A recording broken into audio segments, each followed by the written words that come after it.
Steve Weaver, you've been here almost 2 months now at Norwich City. How are you settling in? Yeah, no, it's been good.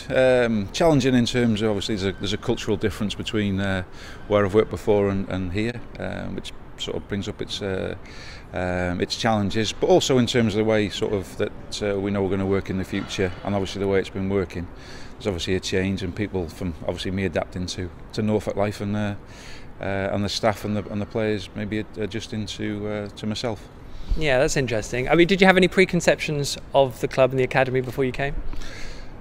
Only from sort of talking off air about when I come here with the first team at Wolves and playing, and obviously playing against the youth setups an awful lot over the years. No, from outside it's a big club, you know, with Cat 1 status.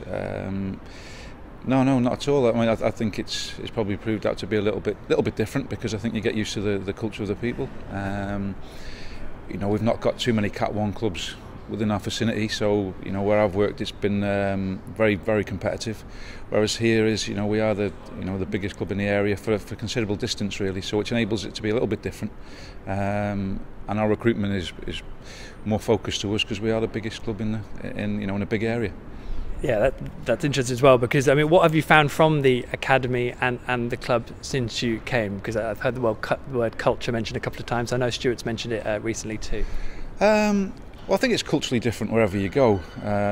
You know, I've been fortunate to work in sort of every league. You know, from Wrexham to Wolves, Man City, and obviously Huddersfield. It's different wherever you go. So I think there's a cultural difference, and you're competing with your sort of nearest and dearest. I mean, obviously at Huddersfield, there's within 30 or 40 miles, you're talking 20 or 30 professional clubs, of which, you know, 5 of the biggest clubs in the country sort of are up there. So yeah, very competitive. Here it's different. You know, we don't particularly have a local derby in terms of someone being 10 mile away. It's you know, I know Ipswich, but it's 44 miles, over an hour. And as I say, our nearest games, you know, one of our more local games was Spurs at the weekend. It's 108 mile away. So it's different. It's not as you're not competing as readily for players as maybe you are in them areas. But I think the fundamentals of football pretty much stay the same. I think if you're honest and you speak the truth to parents and coaches, and you have an openness with your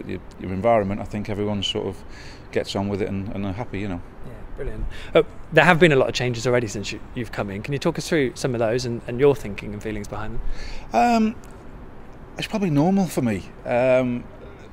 I think in terms of the football club itself, we don't sort of deal in big numbers, myself and Stuart, and the clubs that I've sort of worked at, you know, it's smaller numbers, a smaller staff, maybe, and we're more together. You know, when we walked in, there was, you know, the operation at Colney, whether it be first team or academy, was on a grand scale, and I just felt that if we were going to get together and be part of a group together, is that you know, we probably needed to be a little bit smaller, a bit of a tighter group, people working across you know, different ages. And I think the other thing is culturally it's different, because it was better an academy and a first team, whereas, you know, with Stuart's model, it's very much a seamless one from the first team all the way down to the bottom of the academy. So with the people who lost their jobs, it's always unfortunate. I've been in that situation myself. It's no reflection on any of them in terms of how good they were at the job.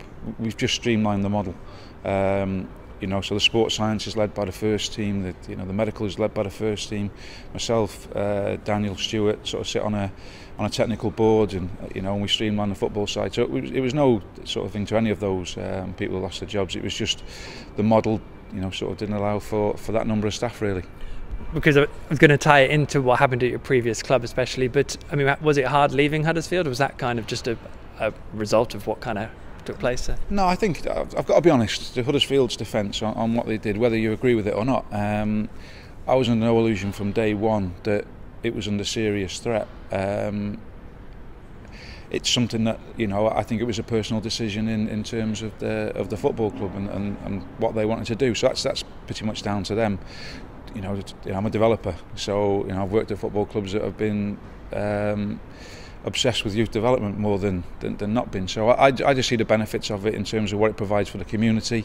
You know, I think it's important for your local, you know, for a Norfolk boy to be able to play in a Norwich shirt. It's important. So, you know, we have different beliefs and different understandings of it, but you know, I've been fortunate enough to work in the game for a long time, and I'm very passionate about youth development, as is Stuart, as is Daniel, so it's part of the model anyway. So sort of as one door was shutting, I think it was in, you know, another opportunity come here, but we left a lot of good players at Huddersfield as well, so you know, and they've all been fortunate enough to go and get themselves fixed up at some of the biggest clubs, so you know, so we leave there with a little bit of a regret really, but as I say, that's not my decision. And I think that decision almost led to people looking at the job losses at Norwich and the pressure on finances as well, to see if Norwich would be considering something similar. But I get the impression that your very presence here is that the future is something very different from what you want from the academy. Oh yeah, I've just moved, you know, I sort of live in Chester, so I haven't moved down here to go Cat 2 or to do, no, I've got to say, from the moment I met Delia and the board, it's actually probably been the opposite. You know, they realise that obviously, you know, with the financial implications, the academy becomes more important, not less. So no, the sort of job losses weren't cost cutting. No one at this club's told me to cut money, anything like that. They're more and more adamant about developing young players. You know, they've obviously seen some of the young players in the last sort of 12-18 months. Even, I know Madison's not one of ours, but you can see the way that he's playing. He's a young player that's come from another club, and I think the club's allowed him to develop, and obviously the same with the Murphy boys. So we just believe that we've got an ideal opportunity to enhance on that and make it better. Just one more, in terms of people's expectations with the first team, they kind of want instant success, don't they? How does that work with the academy? I mean, how quickly can you get things working the way you want to, and how do you want them to be working? What is the goal? I think we've always, probably a slight cultural shift. We work for the players, so if there's no opportunity obviously within our first team, I think you've seen an awful lot of lads go out on loan and they're thriving. You know, they're not lads that are all struggling. I mean, even the ones that are sort of substitutes coming on for bits, they're 18-year-old kids learning their way, you know. So I think our model, and the model that's always been successful for us, has been that we'll see the players, if not an opportunity for them here, then we give them opportunities out and about, and hopefully from the experiences they gain, they can come back here and obviously add value to the club. But I think our model's always been about where the opportunities lie for the player. You know, we're not here to build a great under-23 side or a great under-18 side. We're here to get players in, you know, certainly in our first team, and players that can make us better, not just get in and around it. And then if we can't make players for Norwich City, then at least then we can start a career, and if there's a sell on, or we can sell one or two, or we can get some money back, or just start them and they thrive somewhere else and they go on to better things. And there's always that sort of safety valve for ourselves who have been the team that starts it. But I know under Stuart, I know under what they're trying to achieve is young players will get a chance here. I will squeeze one more in, if I may. Colney, in terms of the redevelopment that has gone on there, and they've always wanted to do that, how does that shape in terms of your future? Because I get the impression that needs a little bit of work. Well, obviously, I think when we come in, we're still working out of temporary buildings, and I think for a club of the size of us, it probably needs to be sort of upgraded. I know it's been talked about, and I think there's a few grand designs, you know, sort of all singing, all dancing. However, since I've come in, the dressing rooms get started within the next sort of 2 or 3 weeks. So that's up and running. I've just asked since I've been here, can we sort of build over the top of it and make it into a purpose-built academy building, which has been met with a real sort of level of support from the board. So we've gone to sort of second stage drawings. It's quite exciting. We're hoping to sort of have all the funds in place by for the second part of it by certainly before the end of the season, so that we can get started and hopefully have a purpose-built academy building sort of within 12 months. Which I've always thought that makes a difference for players, doesn't it? Whether they're academy or first team players, because as great as Carrow Road is, they only spend a Saturday afternoon here.